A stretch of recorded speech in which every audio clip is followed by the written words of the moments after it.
आप सभी साथियों का संस्कृत ज्ञान मेरे चैनल में एक बार पुनः स्वागत है। आज हम आपके लिए लेकर आए हैं स्वर संधि अपवाद वार्तिक नंबर 4। आप देखेंगे यहाँ पर सकंध्वादिषु पररूपम वाच्यम, सकंध्वादिषु पररूपम वाच्यम। यहाँ पर आप आगे देखेंगे स्पष्टीकरण में सकंधु आदि गण में परिगणित टी संज्ञक पूर्व वर्ण परवर्ती शब्द के आदि स्वर वर्ण में जाकर मिल जाता है और पररूप संधि हो जाती है। आप यहाँ पर उदाहरण देख सकते हैं। जैसे पहला नंबर शक धन अंधु। शक धन अंधु क्या बन गया? शकंधु बन गया। और इसका मतलब है शक नामक देश का कुआं। यहाँ पे आप देखेंगे तो शक के का में जो आ है वो क्या है? वो टी संज्ञक वर्ण है। शक के का में जो आ है, ह्रस्व आ है, वो क्या है मित्रों? वो जो है टी संज्ञक वर्ण है। आपको हम टी बता दें, इसका अचो अंत्यादि टी। टी का जो सूत्र है वो है अचो अंत्यादि टी। यानी जैसे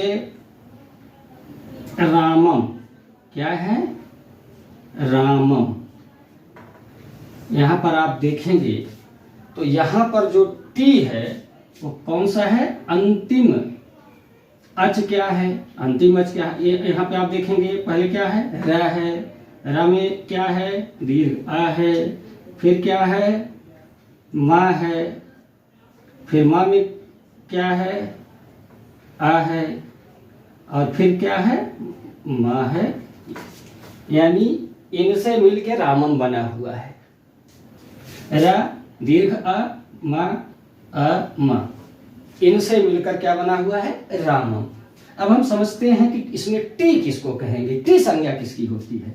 तो आपको क्या करना है, ऐसे लिख लेना है। अगर आपको समझ में नहीं आता है कि टी संज्ञक वर्ण कौन सा है तो इसको समझने के लिए आपको इसी तरह से वर्णों को अलग अलग करके लिख लेना है। स्वर को अलग कर देना है, व्यंजन को अलग कर देना है।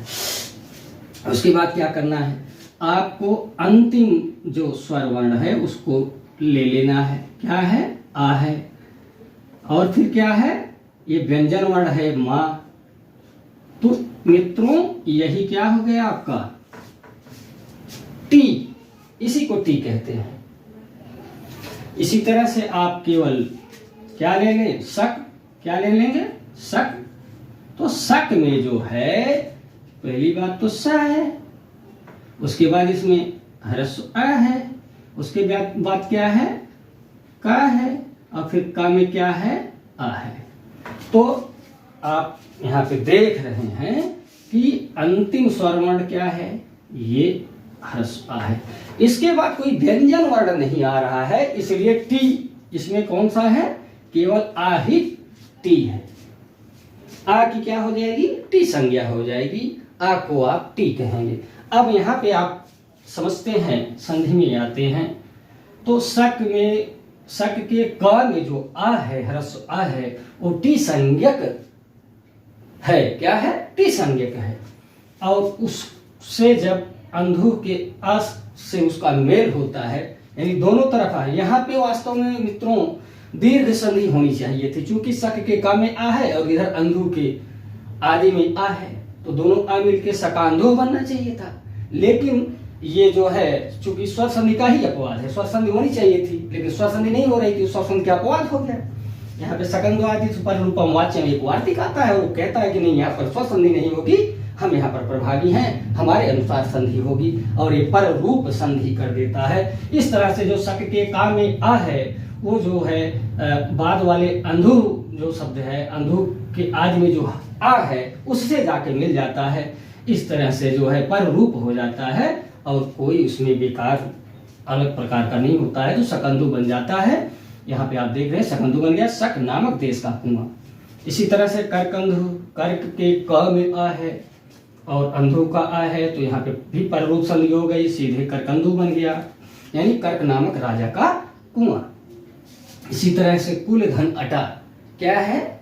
कुल धन अटा। यहाँ आप देखेंगे कुल धन अटा, तो यहाँ पर भी क्या है? ल, कुल के ल में अ है और इधर जो है अटा का आ है।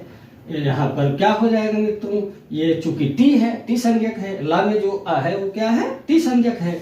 और ये टी संज्ञक जो ह्रस्व आ है ये जाके इसमें मिलते हुए पररूप संधि का निर्माण कर देगा। इस तरह से कुलटा बन जाएगा। कुलटा का मतलब होता है व्यभिचारिणी, यानी कई ढेर सारे पुरुषों से व्यवहार करने वाली, संबंध रखने वाली स्त्री। आगे आप देखेंगे चौथा नंबर मार्त धन अंड। क्या है? मार्त धन अंडा।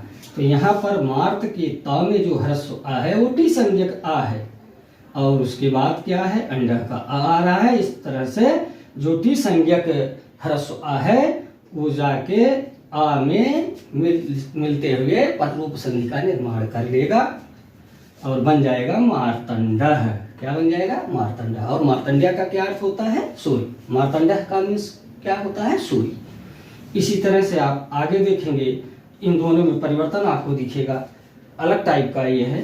तो यहाँ पर आप देखेंगे अभी जब और विस्तृत संधि पढ़ेंगे तो और अच्छे से आपको इसको सिद्ध करते ही बताएंगे। यहाँ पर आप देखेंगे मनस धन ईसा, तो यहाँ पे बन गया क्या? मनीषा। मनीषा का क्या मतलब होता है? बुद्धि। यहाँ पर भी मनस में, हाँ यहाँ पे आपको बताने लायक एक चीज है।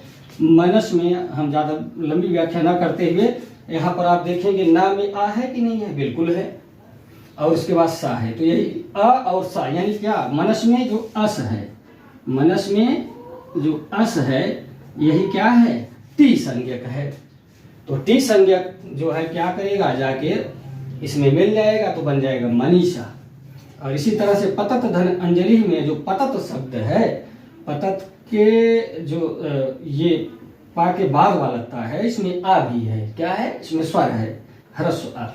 और ये ता है, यानी पतत में जो टी है वो क्या है? अत। क्या है? अत। अत जो है टी है। पतत में अत जो है क्या है? टी है। और अत जो है क्या होगा? अंजलि के अ से जाके मिल जाएगा और पररूप संधि बन जाएगी। इस तरह से शब्द क्या बनेगा? पतंजलि। पतत अंजलि इति पंच पतंजलि। मनस धन ईसा मनीषा।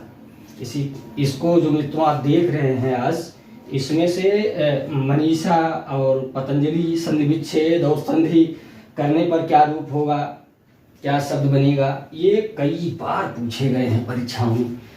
कई प्रकार की परीक्षाओं में कई बार पूछे गए हैं। इस तरह से निश्चित रूप से हम आशा करते हैं, हम उम्मीद करते हैं कि आज का वीडियो आपके जीवन में कुछ नया देकर जाएगा।